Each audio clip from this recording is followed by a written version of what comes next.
Welcome back to my channel guys. तो दोस्तों MCU Marvel cinematic universe को टक्कर देने आ रहा है अपना इंडियन एमसीयू जो है महाअवतार सिनेमैटिक यूनिवर्स। इसमें अपने को सारे मैथोलॉजिकल मूवीज देखने को मिलेगी बाय होम वाले फिल्म्स। दोस्तों होम वाले फिल्म्स जो है वो काफी हद तक लोगों को शॉक करते जा रहे हैं बार बार। कभी ऋतिक रोशन को साइन कर ले रहे हैं मूवी में, कभी प्रभास को 3 मूवी के लिए जो है पहले से साइन कर लिया गया है। वहीं अब दूसरी तरफ जो है ये एक यूनिवर्स अलग से आपको देखने को मिलेगा। अब बात ये हो रही है कि दोस्तों इस सिनेमैटिक यूनिवर्स का जो लाइनअप है जैसे मार्वल के होते हैं बिल्कुल ऐसे इस मूवी मतलब इस यूनिवर्स में भी आपको दिखाया जाएगा। दोस्तों इस यूनिवर्स का जो लाइनअप है वो बहुत तगड़ा है और एमसीयू की तरह इसको भी अनाउंस कर दिया गया है, जिसमें अपने को देखने को मिलेगी 25 जुलाई 2025 को अपने को देखने को मिलेगी महाअवतार नरसिम्हा। उसके बाद ठीक 2 साल बाद अपने को देखने को मिलेगी महाअवतार परशुराम, महाअवतार रघुनंदन, महाअवतार द्वारकाधीश, महाअवतार नंदलाल और महाअवतार कल्कि और फिर महाअवतार कल्कि पार्ट 2। तो दोस्तों इतने सारे प्रोजेक्ट्स हैं यहाँ पे, ठीक है। और आपने कई सारे एक्टर्स को साइन भी कर रखा है, जैसे प्रभास को 3 मूवी के लिए और जो ऋतिक रोशन है उन्हें भी साइन कर रखा है। और कहीं ना कहीं आपके पास मौका भी है कि आप यश को भी साइन कर सकते हो। लेकिन दोस्तों इंटरेस्टिंग चीज ये है कि मेरे को ऐसा लग रहा है कि ये खाली एनिमेटेड मूवीज होंगी, जैसे कि अपना नरसिम्हा भी आ ही रही है। और ये काफी हद तक जो एनिमेशन जिन लोगों को एनिमेशन पसंद है उनके लिए ये मूवीज बनाई जा रही है। आपको पता है इंडिया में एनिमे जो है वो बहुत ज्यादा वायरल हो रहा है और पॉपुलर भी है, काफी ज्यादा इंटरेस्टिंग स्टोरी के साथ रहता है। तो लोग जो है अपने खुद के भगवान की स्टोरीज जो है उस पर शायद ध्यान नहीं देते या फिर उसको उतना दिखाया नहीं जाता उतना अच्छे तरीके से। तो इंडियन एनिमे मतलब जहां लोग सोच रहे हैं कि भाई अपने इंडियन एनिमे कब आएगा, वहीं एनिमेटेड मूवीज आ रही है और इसका एनिमेशन एक अलग लेवल का होगा और ये काफी हद तक टक्कर दे पाएगा बाकी एनिमेटेड मूवीज को। और मेरे को नरसिम्हा का एनिमेशन काफी मेरे को बढ़िया लगा, लेकिन मूवी देखने के बाद काफी अच्छा लगेगा, इस बारे में बात करेंगे। तो लेकिन बात आ रही है कि भाई अगर एनिमेटेड यूनिवर्स है तो भाई मतलब इतना जल्दी अनाउंस कर देना ये सब चीजें ये क्यों।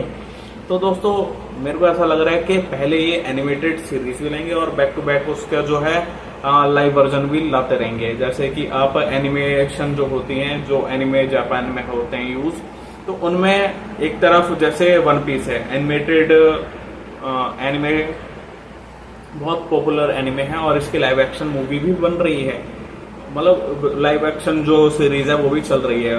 तो इसका सीजन 1 आ चुका है, सीजन 2 अगले साल जो है रिलीज हो जाएगा। तो ये चीज भी अपने सामने आई रही है। लेकिन देखने वाली बात यह है कि दोस्तों जो अपना ये एमसीयू है महाअवतार सिनेमैटिक यूनिवर्स, तो क्या है इसका क्या होगा।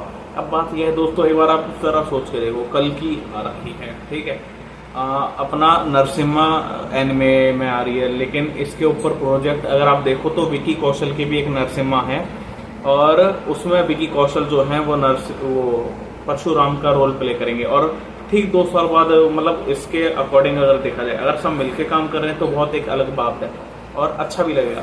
जैसे विकी कौशल की जो महाअवतार परशुराम है तो वो 2 साल बाद आएगी और 2 साल बाद ही इसकी सीरीज होना है। तो क्या ये कॉन्सिडेंस है या फिर रियल, कोई आइडिया नहीं।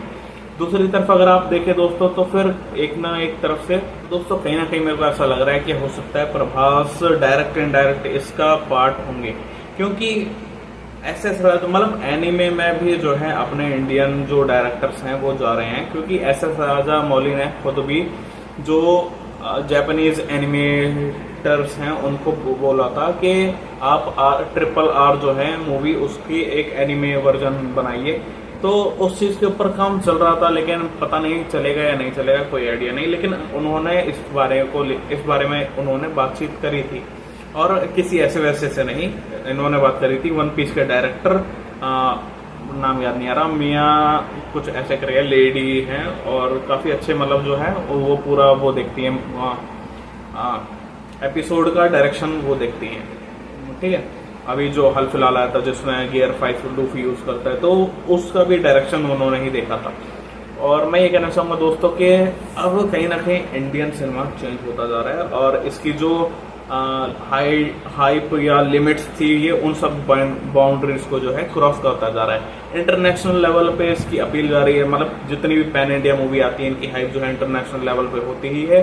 अब एनीमे के लाइन में भी लग रहा है इसकी धीरे धीरे जो हाइप है वो पॉपुलर होती जा रही है, और देखना काफी इंटरेस्टिंग होगा, क्योंकि कहीं ना कहीं आपके अगर आप लाइव एक्शन बनाते हो आपका बजट बहुत तगड़ा लगता है।